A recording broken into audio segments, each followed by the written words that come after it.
Okay, so now I'm going to show you how you can use the Stable Diffusion Tools plugin to generate an animatic using some characters in our scene where we compose them and generate a couple of shots that we can use to build up a bit of a story.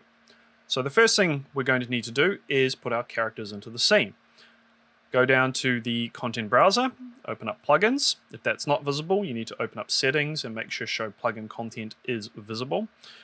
Go to Stable Diffusion Tools content, open up blueprints, open up OpenPose, and drag out a BP mannequin OpenPose into your scene.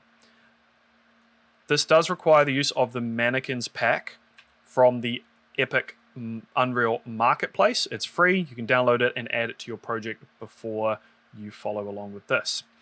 Okay, so now we have a character in our scene.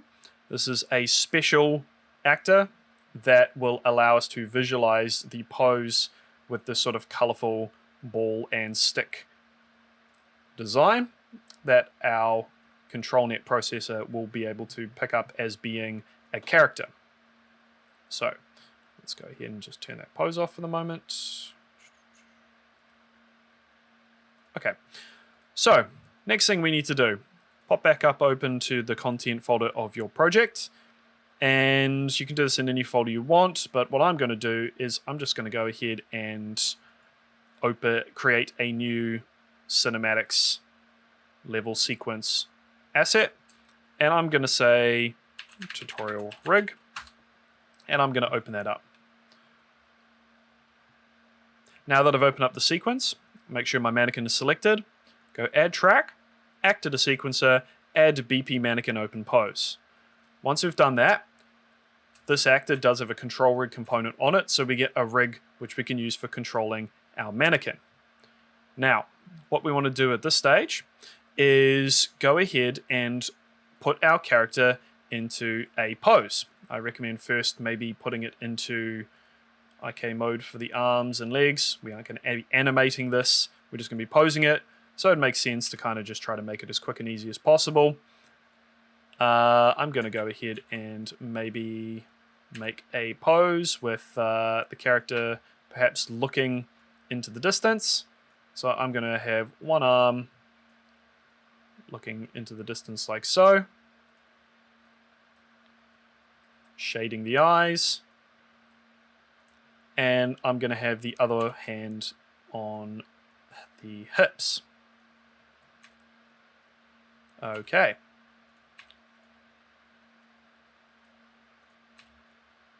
Like so. Maybe we'll add a little bit of contrapposto to the hips as well. Just, why not? Yeah, a little bit of tilt there. Cool.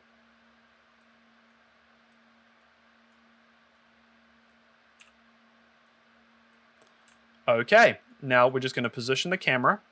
So in this case, I'm going to have him on the left third of the screen, looking with his eye line across the right here, like so. And I'm going to just go ahead and before I do anything else, I'm going to set a keyframe on the character.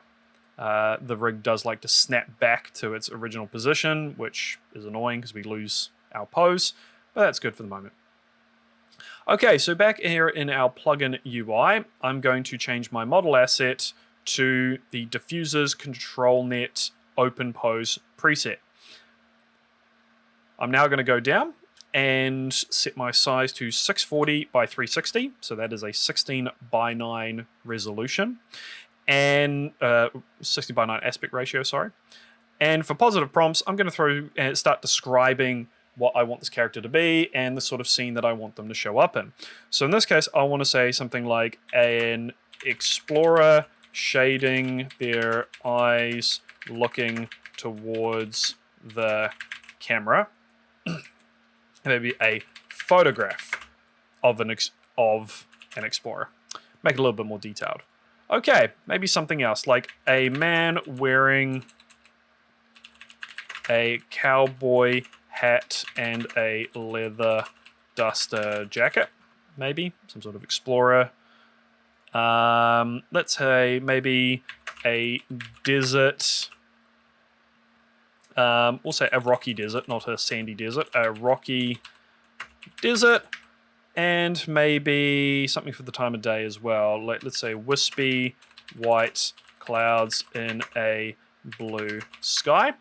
Let's chuck a couple of other ones in just to see if we can bump the quality up a bit. So 4K doesn't output a 4K image, just something that looks like a 4K image. Maybe we'll put in photorealistic as well.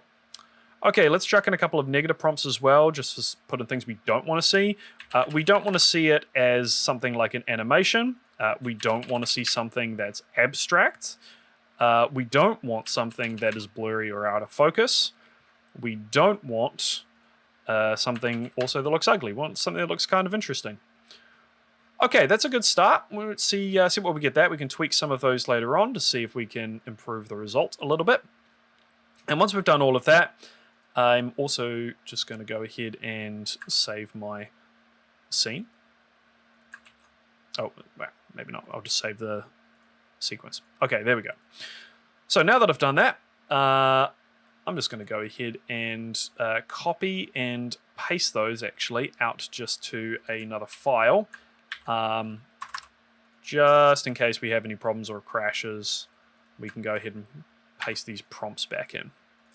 Okay, very useful thing, because they're just basically standard sort of blueprint primitives. You can actually copy and paste those as needed. I do want to see if I can save these prompts eventually though.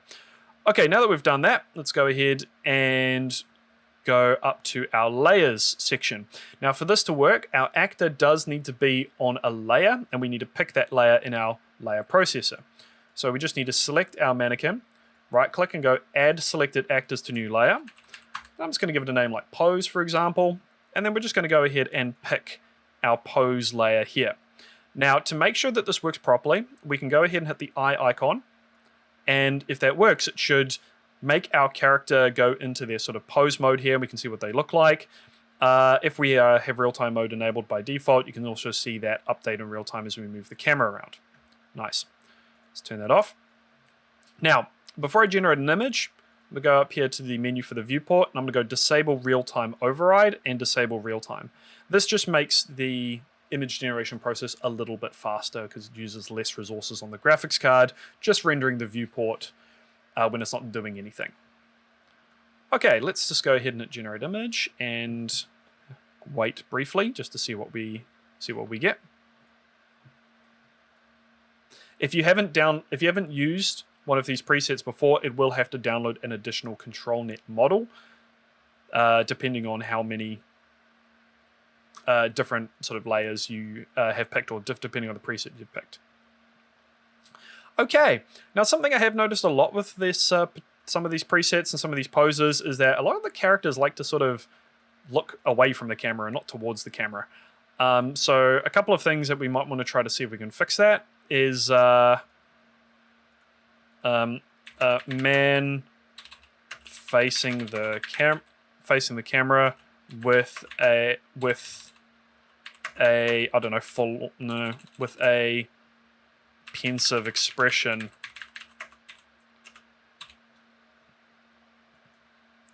With a man, yeah. Hang on, maybe this. I don't know. A man with a beard. I'm only putting things in like this just to sort of say, well, for that to work, it's got to recognize that there's a beard and a face, and hopefully then it'll actually pick from an image which has somebody actually looking in the right direction. Okay.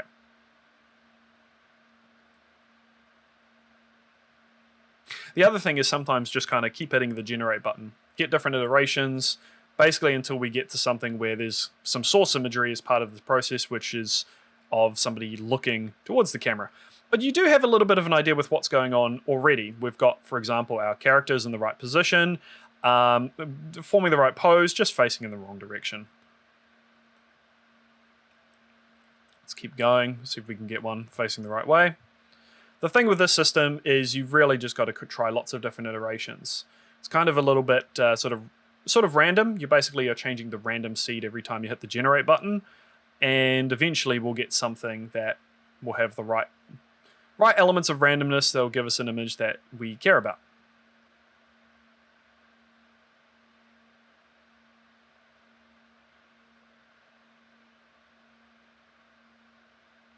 Hey, I got one of him facing the camera. He is looking off to the left-hand side. not to the right, maybe that's something that we can actually add in. We can say man facing right, and I'll just give it a little bit more weight and generate that. And then maybe that'll give us a thing where if he's looking to the right and he's facing us, maybe we'll get the right sort of person.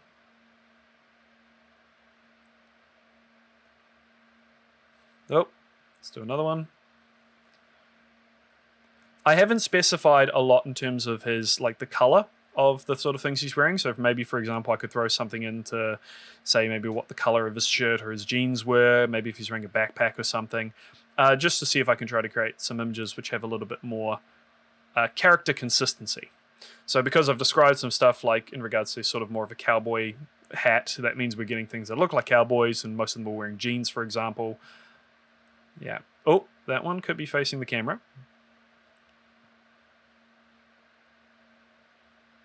Sort of. He's not looking to the right, or he could be looking to his right. But anyway, at this point now, I'm going to stop because I just want to sort of go to the next stage. Okay, so let's say that I'm happy with this image. So what I'm going to do, just going to hide my generation section to make this a little bit easier to see. I'm going to go down now to the projection section. So we have a little subcategory down here called image plate. So what this is going to do is it's going to take this image and it's going to save it as a texture in our project.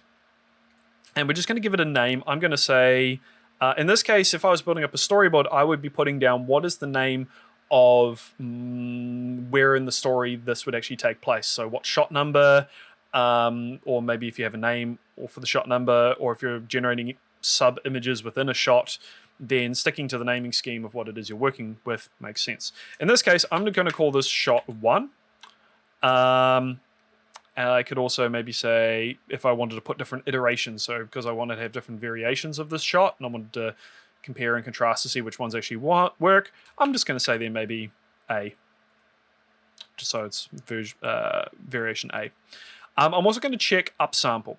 So instead of us saving this 640 by 360 image, which is a little bit blurry, if I have upsample checked, it will upsample the texture before it saves it and before it adds it to the image plate. So I'm just going to turn real time back on my viewport and go create image plate. So from that, you can see it's upsampling the texture in the background.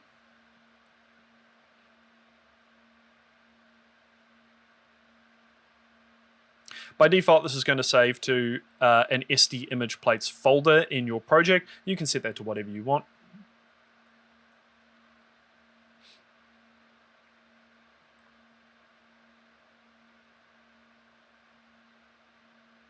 And there we go.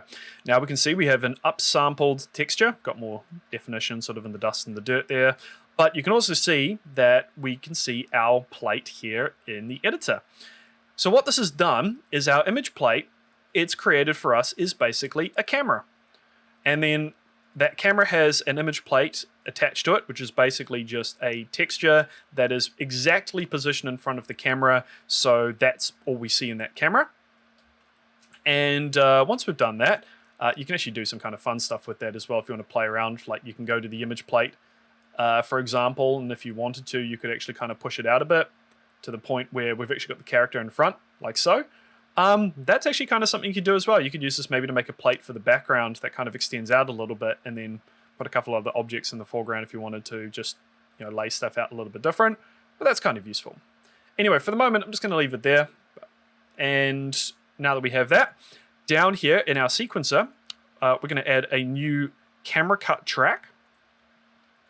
And up the top, we're going to click the camera button. We're going to add a new camera, and we're going to go to new binding, and we're going to choose our camera. So you can see here it's called iPlate T underscore. Oh, that's just a little thing I need to fix that. It's T for texture. Shot 1A. So with the name that we have, we know where this should be showing up in our sequence. And if I click on that, we can see that we now have a cut in our sequence where we're going to be looking through that camera. If I can go ahead and go lock viewport to camera there, for example, we're now looking through that camera. And now you can probably see where this would now actually, how this will kind of work. All we need to do now is if we wanted to, we could go ahead and, we could maybe do some other shots with this character. So for example, maybe I want to have a shot now where we have our character is going to be pointing into the distance, like so. Maybe just put that like so. Then maybe I'll just rotate the chest forward, bring the arm forward as well.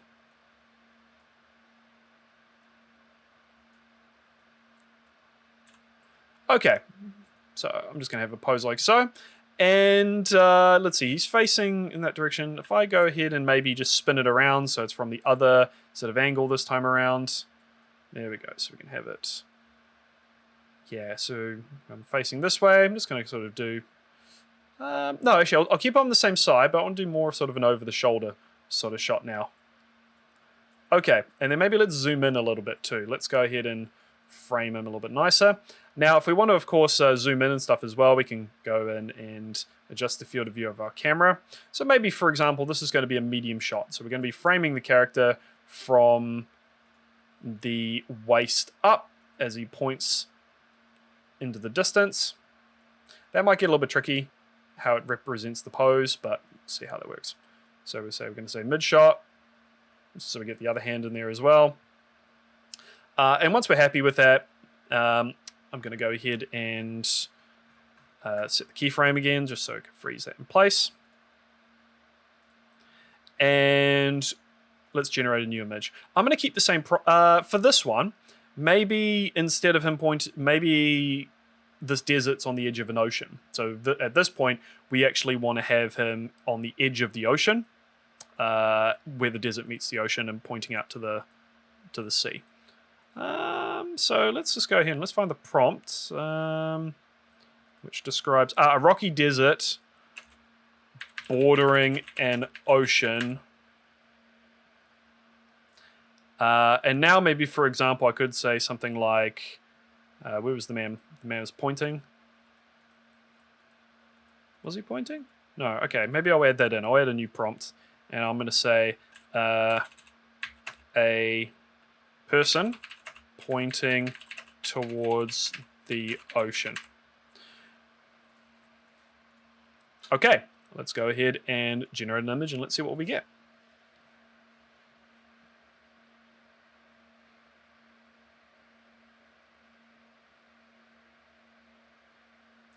So it doesn't matter what's in the scene. The only thing that is actually going to basically get generated is going to be the pose of this character. That's just with the model prompt that we're using.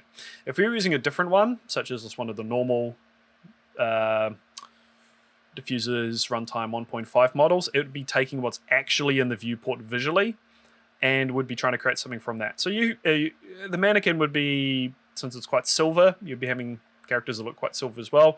We're just using OpenPose to try to create basically a brand new character, but only using that pose. Okay, that's looking interesting. Well, we've got the point. Now he's pointing towards the camera. I find that quite amusing, considering I was having a little bit of difficulty getting him to face in the right direction before. Pointing towards the ocean. I think. Let's go back to Rocky Desert bordering an ocean. I'm going to add another one in as well, saying a rocky beach, maybe. And let's just bump that up as well. Let's have a look what that looks like.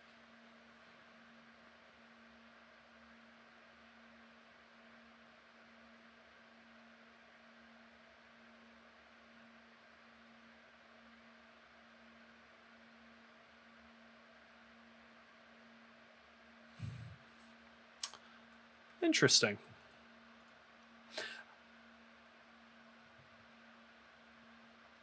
Do one more. And then I'm going to go with whatever this one is. I have a bit of a suspicion, I think, for why he's facing towards the camera. I may potentially have the colors around the wrong way for the character, but that's just a little bit of bug testing for me to sort out. Anyway, I'm just going to take that one. That's all sort of all right. He's facing the wrong way, but you can see the pose is it's like the right shape. Anyway, I'm going to save that, and we're going to say this is going to be shot to A, and I'm going to create an image plate from that with an upsample as well.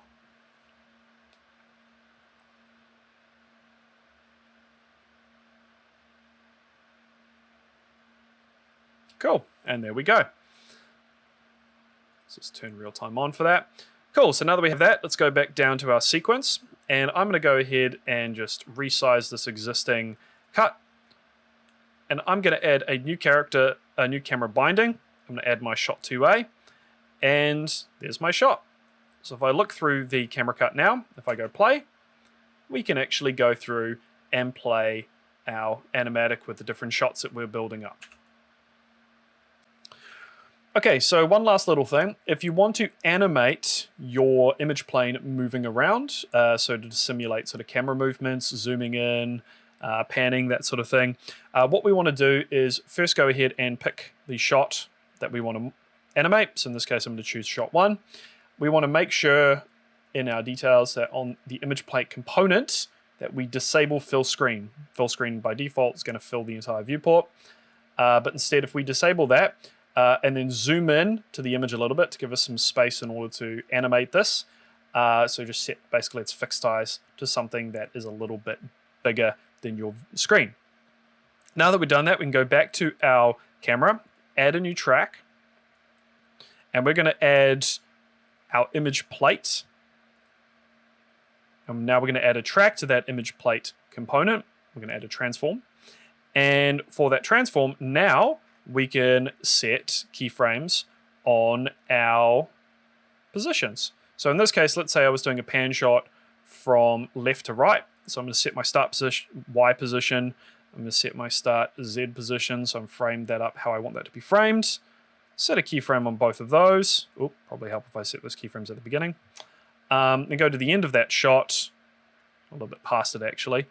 And I'm going to go ahead, actually we'll do it just before, and let's go ahead and just animate that across like so, and that's automatically created a keyframe there. So now if I move across, we can see that that performs a panning animation. Now of course it does speed up and slow down because we've got Bezier curves turned on by default, so we can just go ahead and hit this button up here to open up the graph editor, grab our 2 tangents, and we can just, instead of cubic interpolation, we can choose linear. And as a result, we should now have a nice, smooth animation. I'm just going to extend it out a bit because it's entirely too fast right now. But if we go back to the beginning, still a bit fast, wouldn't pan that fast, of course, but if I had a shot that was a little bit longer, then that would work like so. All right, sweet. That's all I wanted to cover, and I'll see you all later.